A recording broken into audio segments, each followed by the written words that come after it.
So call the council meeting to order. First item would be adoption of the agenda. Move. Second. Adoption, all those in favor? Motion's carried.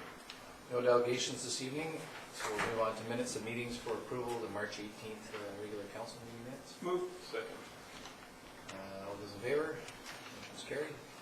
Maybe the whole meeting minutes of March 25th for receipt. Move. Second. Receipt then, all those in favor? Motion's carried. One recommendation coming forward regarding the planning report for the Fish and Game Club. And the recommendation is printed. It's a bit lengthy, but it's as it discussed at the last committee of the whole. I'll move that. I'll second. Any You were further trying to get out of discussion? reading that, weren't you? It's almost like one of the public hearing scripts. All those in favor? Motion's carried. No committee reports. We have management report at page 11 for Move receipt. on receipt then, all those in favor? Motion's carried. Any questions or concerns arising out of that? Seeing none, we'll move on to the next item. Special reports, and that's regional district meeting minutes of March 12th for the Solid Waste and Hospital Board, as well as the Regional District Board on March 23rd. Move receipt. Second. All three sets of minutes for receipt then, all those in favor? Motion's carried. Bylaws, we have the financial plan bylaw for adoption. We had 3 readings last council meeting, so it is now up for adoption. Move adoption. Second. Any discussion? All those in favor? Motion's carried. Well done, council and staff, 6 weeks ahead of schedule, All right. which will really help when it comes to tendering projects and other things. Get on with the work at hand. All right. Correspondence. We have 3 pieces of correspondence. The first from LF Forbes regarding the Rodello roundabout. I'll move receipt. Second that. On receipt then, all those in favor? Motion's carried. Any comments, questions? Go ahead, Councilor Arnott. Yeah, I still, as I said earlier, I tend to agree with the fellow. I've lived in the area too a long time, and I wonder if maybe we need to review that this another time before we do go to implementing it, but it's a good letter. And Right. do we forward these letters to our engineer too for information? CEO? Does this letter go to staff? Yes, it will. Okay. I know she brought up some very good points last time, that particularly with Comox Avenue getting so much busier and potentially more busy too with the development that's happening around the area, that it will allow people to be able to make right turns when they want to go left, because left turns are often really difficult, and so it could ease traffic flow on other roads, not just on Comox Avenue. So she was pretty persuasive, and but I'm sure we'll have another presentation before anything moves forward. Yeah, where is it in our capital plan? See how we recall? 2017 maybe? 2017 is down here. Yeah. But we have no money. Well, that's why it's I don't recall offhand whether it was 2017 or 2018, but it's several years off. All right, so that's been received then. No further comments? We'll move on to the next one. This is a letter from Rupert, age 10. I don't want to try to pronounce his last name. I'll move receipt. Thank you. On receipt then. All those in favor? Motion's carried. And comments. Councilor Price, you asked this to be brought forward, so I'll give you the floor. Yes, I think it's great, first of all, when you see young people getting involved, and to this level, they are actually going to be at the AVICC as guest delegates, non-speaking, because they want to see the continuation of their efforts, and it will be a resolution at AVICC. And several municipalities have now passed it, and I believe Cumberland has. And I would like to see that we do the same. So I don't know if people are ready to look at that now. And Well, you're certainly free to make a motion. okay, well I would move that We passed the motion on page 37. Have we not got a motion to receive on the We already passed that. So, sorry, page... Page oh, it might be different on this one. So that the declaration of the right of a healthy environment. and the motion. 37, yes. So that is, carries on a bit to page 38 as well. Yes. So that's been moved. Is there a second? I will second, just to have a discussion and ask a question. Okay, it's been seconded. Do you wish to speak to it? Yes, first of all, I think that the appropriate place for these motions are at the Vancouver Island and Coastal Communities annual meetings and the UBCM meeting. But I'll ask a question for our CAO, is that when a council passes a motion like this, what are the costs, or what could be the costs to the community? Well, we haven't done a close examination, but there is, the resolution as it's worded does have several items that would impact resources. I mean, it talks about full cost accounting when evaluating issues. It talks about using the precautionary principle. It also establishes a date of the end of this year where we'll consider objectives, targets, timelines, and actions. So I couldn't quantify that, but there is an impact, and it's not only just a financial impact, it's a human resource issue, which are related, but having somebody to actually do this additional work is an impact on us. So that leads me to think that if it's coming to the ABICC and the UBCM anyway, maybe it would be best for it to go there first, and if it's endorsed, then it comes back to us as a council. That's a possibility. I mean, typically, these kinds of campaigns, I'll call them, look to get grassroots support from municipalities, from individuals. We've no doubt all seen different ones come forward. If it's passed at ABICC, what happens then is it gets referred off to UBCM. If it's passed to UBCM, it goes to wherever it needs to go, to senior levels of government. It doesn't necessarily come back to us. Of course, either ABICC or UBCM, councillors, mayors, and so on, have the right to vote on these things on their own account if they're there in attendance at the session. So it's not necessarily a council position, and it would be an ABICC resolution. In terms of the contents of it, I guess just to put it in context, we are signatories to the Climate Action Charter, and you know that every year when we look at our budget, we have to account for being carbon neutral. We have, I know in council resolutions of the past, applied, in fact, the precautionary principle, and I can think most illustratively of the cosmetic use of pesticides ban, and probably the backyard burning ban as well. So those are a couple things we already have done, and I guess councils can apply that regardless of these kinds of resolutions. In terms of full cost accounting, I think we have taken, over the last number of years, a really good look at life cycle costing, if that's part of it. For our infrastructure, we're now required to account for all our infrastructure and the depreciation and costs associated with keeping it up. And of course, as we just did with our financial plan, looking at putting money into our infrastructure. Now, if that's to do with infrastructure, there could be other things that full cost accounting would be applied to. I suppose the other aspect of it that's somewhat troubling is a deadline. And I would hope that all of us have to apply our own values and objectives to these things, but that the objectives here that are in targets and timelines in terms of the listed items are things that we're already doing. We talk about density, we talk about cycling and alternate methods of transport, safe drinking water, of course. Getting into the availability of safe foods, well, we have a regional sustainability strategy. Solid waste and recycling and composting, well, we've been talking about that a lot over the last few years. And green spaces in residential neighborhoods, I think our town is among the best in the province for having green spaces in terms of tree cover and actual areas for people to enjoy access to nature.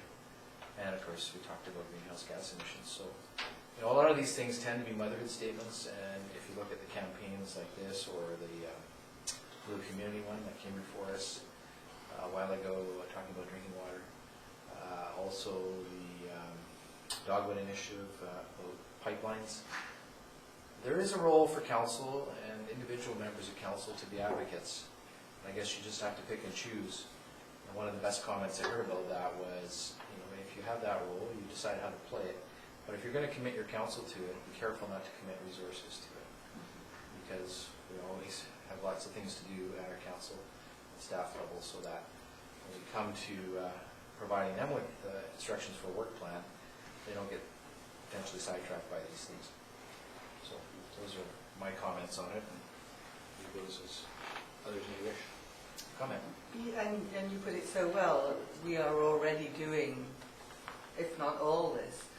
And I don't think it necessarily, it doesn't require a staff report. I mean, once a year we could have it put on the agenda and we could have a discussion, you know, how well are we doing? Are we still on track with regard to reducing solid waste? You know, as a discussion, I don't see it as having to be something that generates work as such. And I think as well, the end of it is very important, that we actually let the province know that the town of Comox would like to see provincial legislation enacted on this. So I think it's great that it's going to AVICC, and I assume it will go on to UBCM, and that sends a message. But each and every community saying, we agree to this, and we will do our best, because that's all we can do, and commit to, you know, having, you know, it's a discussion once a year at Committee of the Whole, and as to, you know, how well we're doing this, and what could we do better. I think that would certainly fulfill the mandate here. Councillor Swift? Well, I thought a lot about this because it's pretty hard to argue against a healthy environment.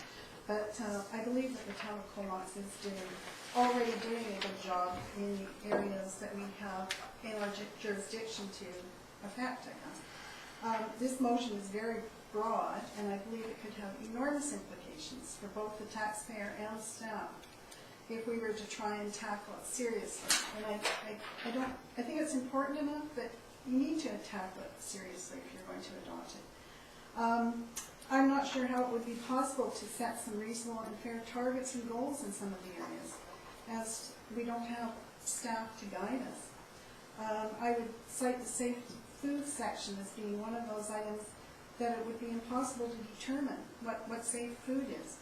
For those of us that were here for the GMO presentation a few years ago, I think we can agree that there was no consensus around the table. So I'm not sure how we would be able to set those kinds of targets. So I think we do a pretty good job already, and I'm not in favor of expanding our mandate. We already have a lot on our plate, so I just can't support this motion as it stands. Right, thanks. Any further? Oh, Councillor Grant. Everything has been said that I had on my list, except for the question that I was left with. Is it within our mandate to join a national movement on behalf of all of the citizens that we represent in the town of Comox? And with that last statement, I couldn't support the motion either. All right, and all good points. Yeah, sorry. Yeah. Sorry.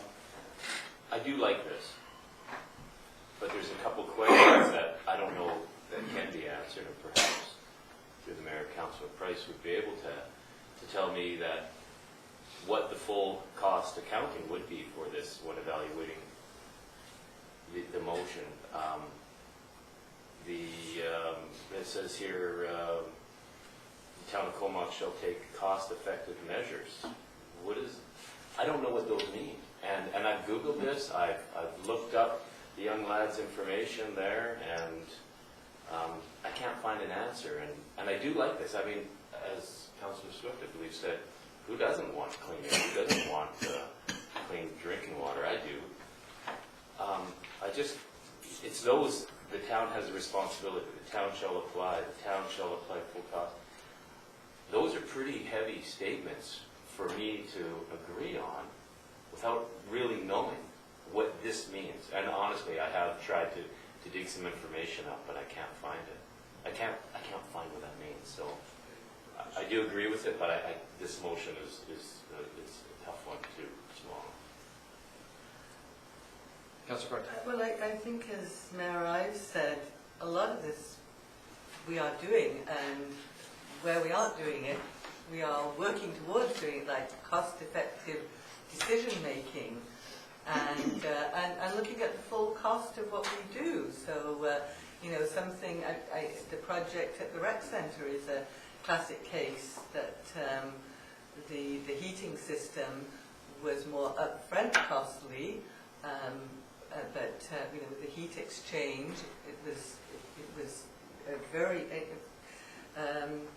progressive move to go that route, and it will have certainly cost reductions, financial cost reductions in the long term, and it will also have environmental cost reductions in that we won't be using fossil fuels to heat the building.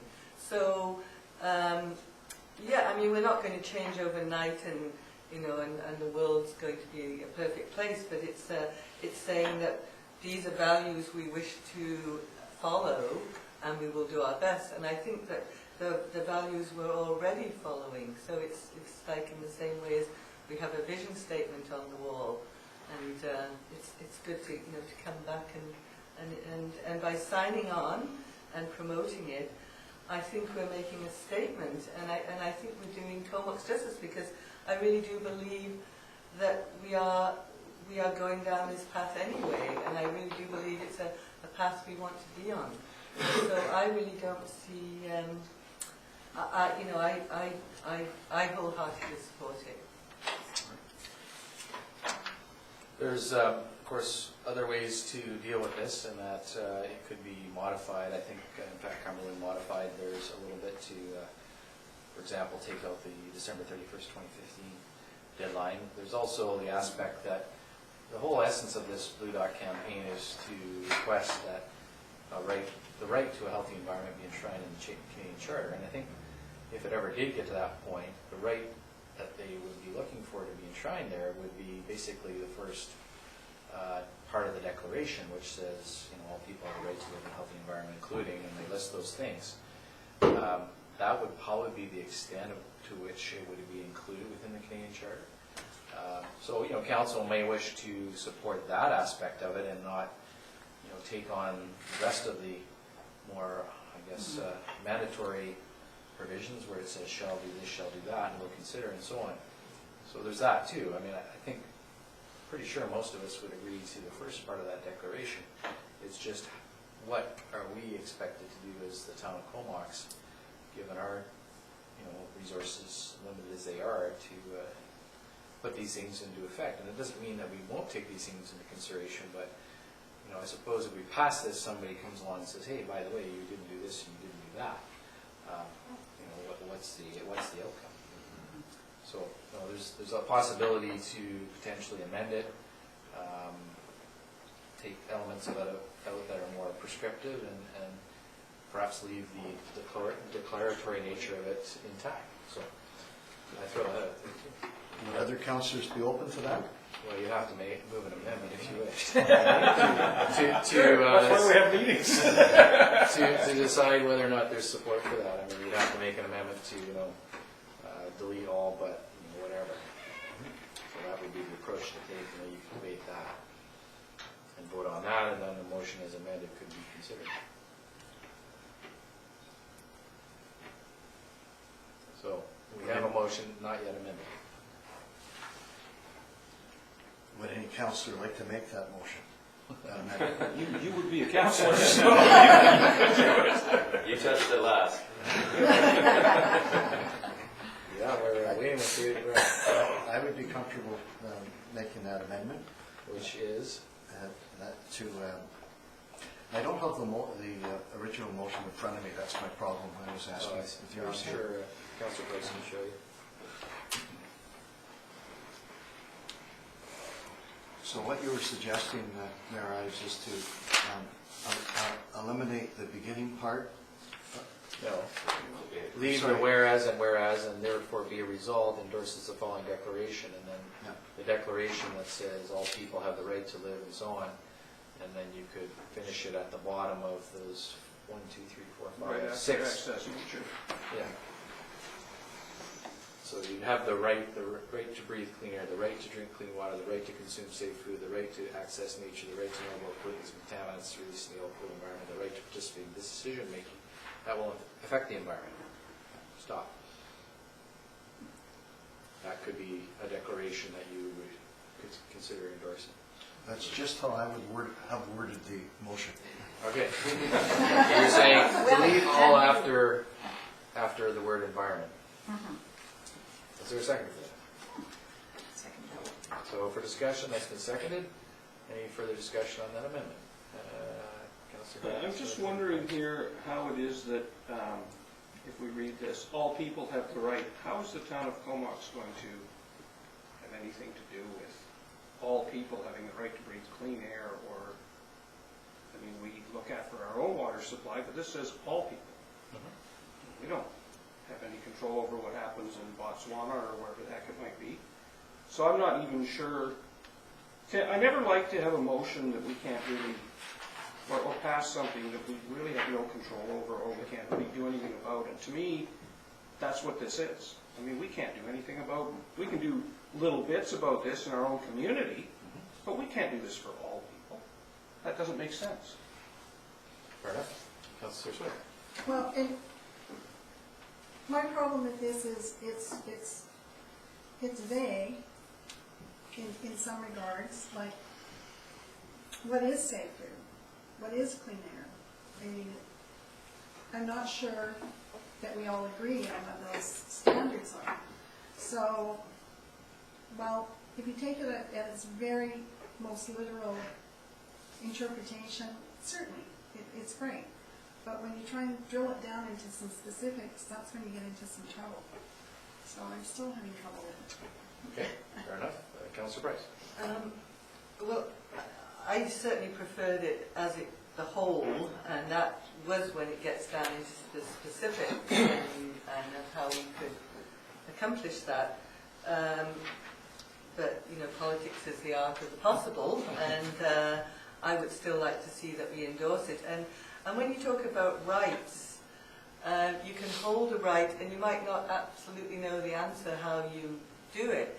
It's like you hold that as something that you wish to strive for, that you wish for others, wish for your family, wish for yourself. So I think it's,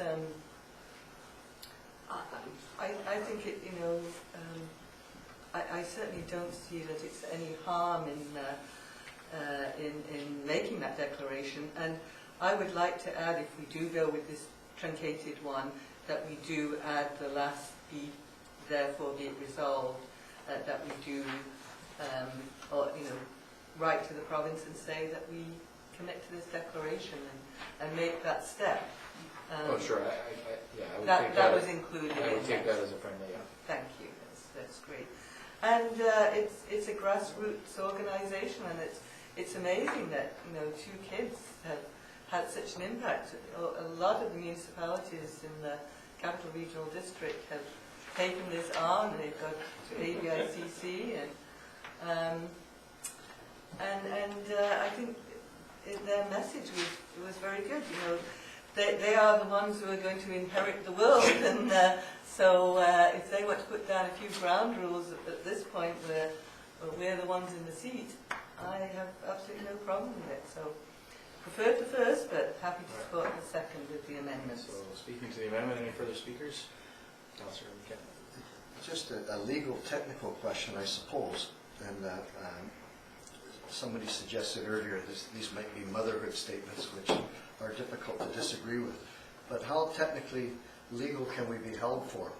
For instance, for the right for clean water, we had our water situation this year, earlier in the year. Could a citizen or taxpayer then take us to task on that? Because we have not been able to provide clean water.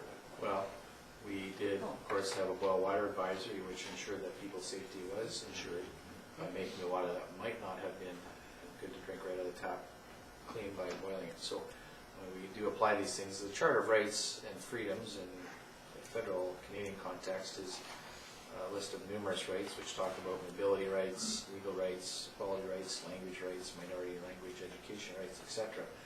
And if this Blue Dot campaign is successful and ultimately the federal politicians agree to include it in an amendment of the charter, which is not easy, that's what would end up being enshrined there. And then lawyers can make lots of money trying to figure out what it is, what it means. But for our operations, supporting a declaration like this doesn't change what we do. We have to meet health and safety requirements, whether it's through Allen Health or other organizations, to provide services that we do. So we're not doing anything untoward. So there wouldn't be a worry then in that regard. If that's the case, then I don't see a problem with supporting the amended suggestion. All right, well, we moved it, so I hope you support it. Anything further? Could I ask a question of staff? So how would this amendment affect the work frame that was put forward a few minutes ago? It wouldn't. Again, as the discussion has occurred, a lot of the items in here we take into consideration. It's just that the action clauses that were committing us to specific ways of doing things and timelines aren't going to be in place. So it's, again, it becomes more of a general statement rather than an action item. Well, and I guess when I look at it too, there was a piece in there about prioritizing walking trails, transit. Well, transit at the RD is a really big budget item. It's heavily subsidized, and if we were to have gone with the full thing, that really ties our hands as to what we can do, because it says we will do these things, and I'm not so sure that we could have. So, this other thing it's really not a little apple pie, really, which I don't. Well, if you ride your bike, you can eat apple pie. Yeah, So it's whatever it is. Yeah. But anyway. All right. So on the amendment, are you ready for the question? All those in favor of the amendment? Any opposed? Okay, on the motion as amended, all those in favor? Any opposed? Motion carries. Thank you, councillors and staff, for the discussion. On to ABICC. All right, on to something more germane, perhaps. Golf balls on Church Street. I'd like to move that we refer that to the Courtney Golf Association. Thank you. Motion to refer, is there a seconder? Yes, second. So we refer to the golf club. Any further discussion? Councillor Swift? Sorry, I think they had already had some interaction with the golf club, hadn't they? It would appear they I have, suggested that. but by us doing it formally, that will put it on record, I suppose. Urge something? Well, don't forget too that we're the major shareholder in that, I so know. it becomes our issue if we do it that way, or part of our issue. Yeah, and it's not a new issue. It's been around for a long time, and yeah, there's been concerns about the number 7 tee box, and maybe there's a way of dealing with it. A lot of the golf courses have had to deal with this over time, but there's a cost associated. So the golf club will consider it, and perhaps we'll end up helping solve it with them. Yeah, and they have considered many of the things that this guy has asked about, netting and stuff like that, but there's implications to putting those up with birds and wildlife getting caught in the netting, and there's, and then there's the aesthetics of it all too. So it's not a straightforward thing of just going and putting a net out. So I'm usually okay on that hole as long as I'm not playing with my wife, because she says, whatever you do, don't hit it down the street. yeah. Well, we've all hit them down into the Legion before. So anyway, I digress. Yes, and when we refer it, should we ask them to, how do we solve this? Rather than refer it and they go, oh, we already saw it. Well, we do have a representative on that association, do we know? Is that staff member? Yeah. So we'll follow it through at a staff level. Because there must be some solutions. And Yeah. So you're asking for a report back? yes, or some information back. Referral and a report back, Yeah. or how would we do that? We would report back after the correspondence was forwarded on, and whatever response we received would come back to council. Right. So that's a matter of course. Anything further on the referral to the golf club? Seeing none, all those in favor? Motion's carried. No late items or delegations, reports from members of council. I'll start this time. Attended a couple meetings in the last little while. In Victoria, I missed the last committee of the whole here because it was at the Municipal Finance Authority, their annual financial forum. And it was as always interesting presentations on financial sort of state of the global economy, local economy, national economy stuff. Good presentation on the fiscal sustainability of local government. And a lot of the things they talked about we're actually doing, so that's good news. But it doesn't mean the challenge is getting easier. New chair of the Municipal Finance Authority is Malcolm Brody, replacing the outgoing Frank Leonard. And our island rep is Joe Stano from Regional District in Nanaimo. While I was down there, I also had a follow-up meeting with our MLA Maclay and also Minister of Environment Polak around principally the MMBC issue. And CA will be bringing forward next week a draft resolution for Council's consideration to refer to UBCM. And we're kind of working at it from both the provincial level and the local government level, as previously reported, to try to resolve these finance issues for MMBC. And essentially it revolves around compliance with various producers that haven't signed up yet. And it sounds like the ministry is working on that as well. And staff have been talking to ministry staff. So you'll see that next week. All of us, I think, for the most part, were at the Community Forum, so I'm going to speak about that. And yesterday I attended the BC Shellfish Seafood Festival launch. That's June 12th to 21st, as you may have heard. Two big events coming here. June 12th, Friday, is the Fresh Fest concert, and that's put on by the BC Salmon Farmers. That'll be here in Marina Park. The well-known act is not yet ready to be announced, but it'll be a familiar name to all of you and the community.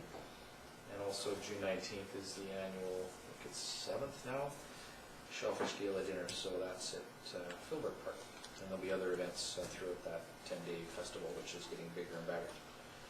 And then, most importantly, last Sunday, we defended the Mayor's Cup with a few help. I knew we were going to hear about a little help from my friends, Les Habitants.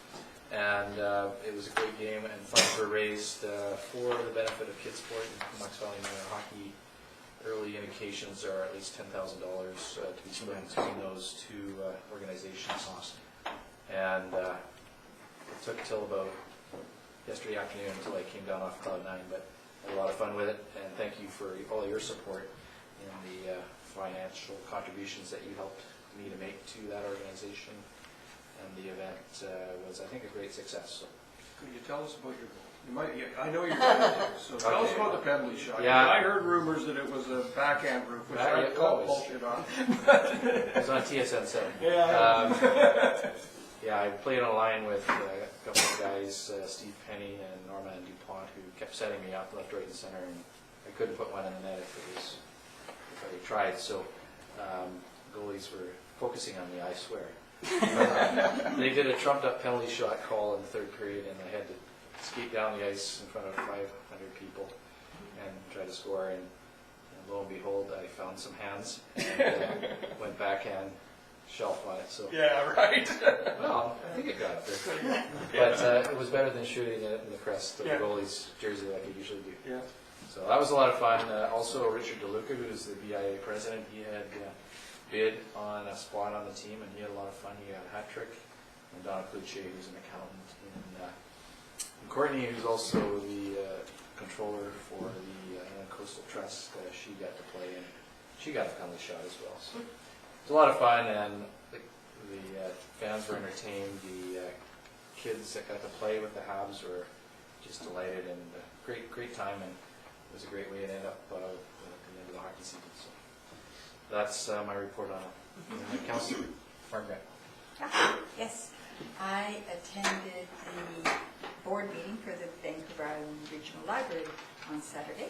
Bruce Jolliffe is our newly elected president. And it's interesting attending a library meeting now as compared to those I've attended years ago, because now library is all about change. And I found one, that our region boasts 38 libraries, and there was one message that came through really loud and clear. Libraries are no longer just for reading the printed word. They're words like dynamic and like active community place and providing a sense of place, entertainment and relaxation. All of these words were used to describe libraries now, so they've come a long way. And they're very proud of the progress that they're making in that regard too, and continue to work on it. I also learned that Vancouver Island Regional Library is one of 3 regional libraries in the province, and it operates as a very successful business. Our own library boasts, now here's some interesting stats, 80,009 visitors last year. Our little library, how about that?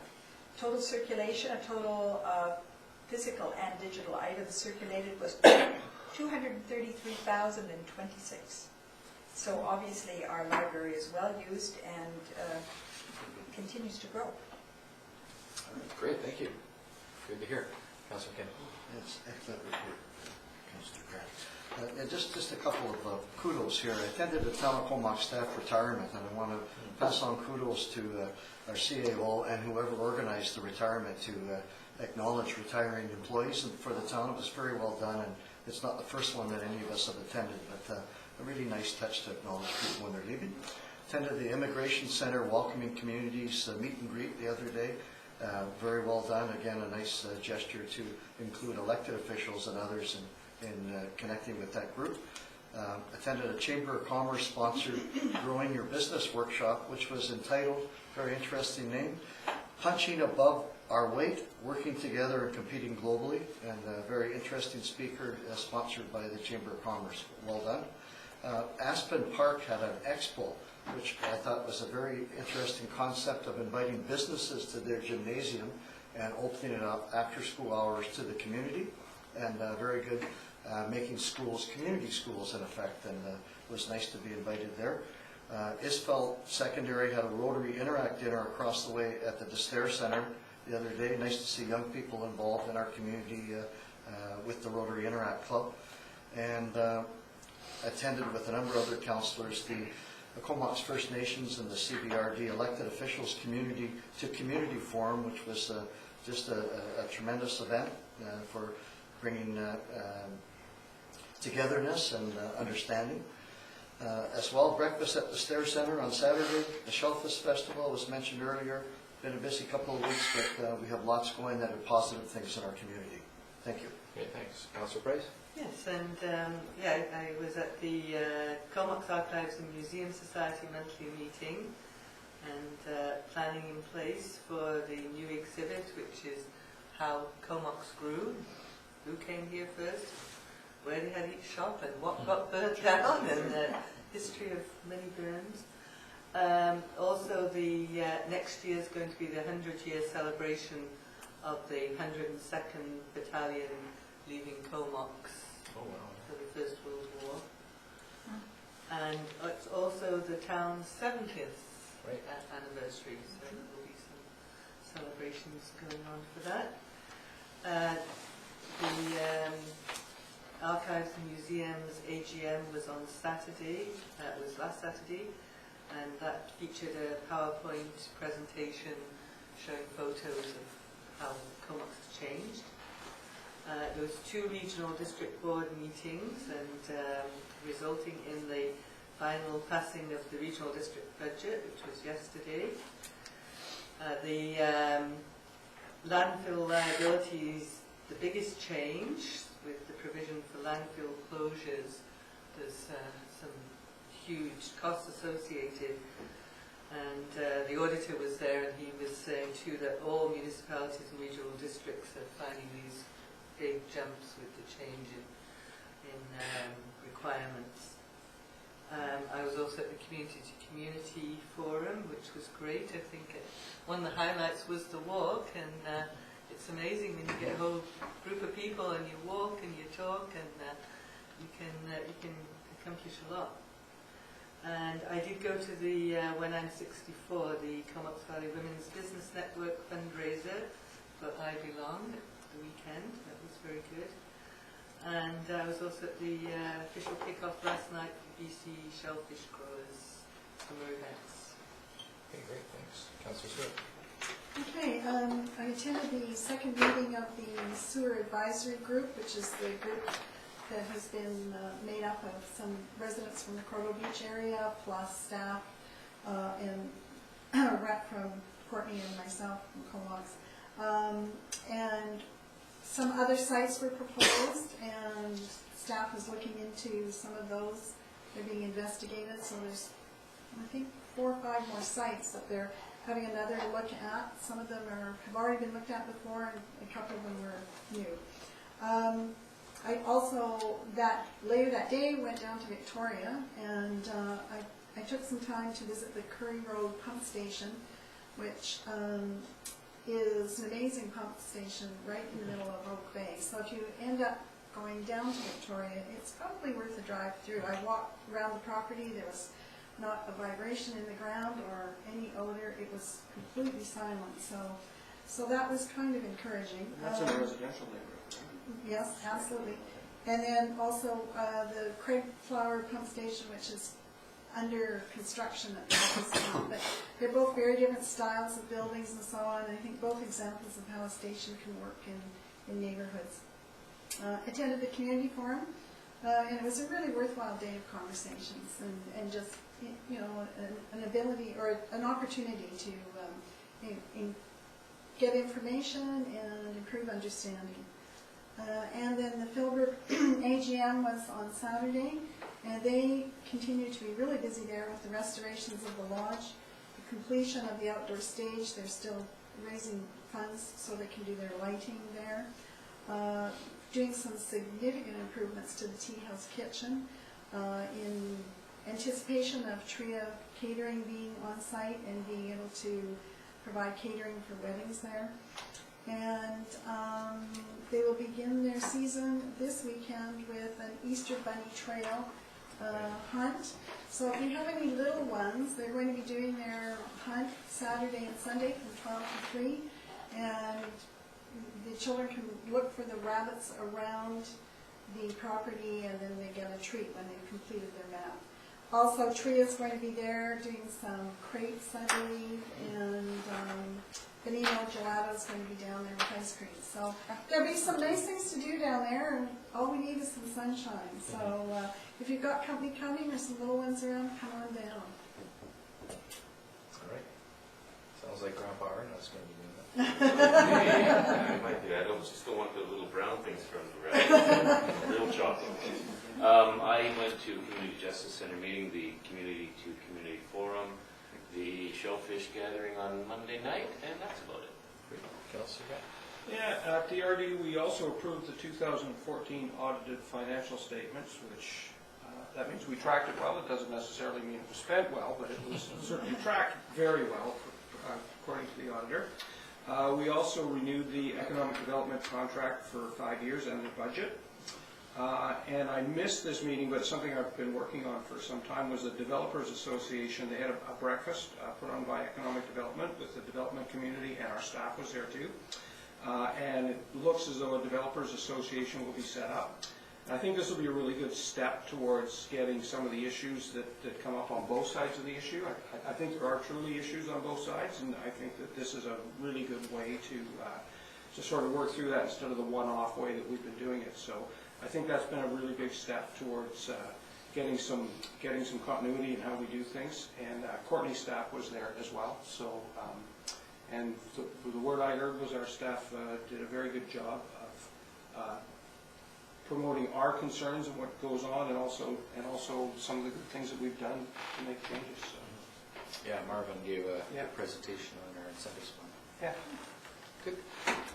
All right, no further reports, so media questions? No members of the public here? Oh yes, there is one. Sorry, any questions? Thank you for that, Your Worship. No questions. Thank you. So a motion to adjourn would be in order. Those in favor? Motion's carried.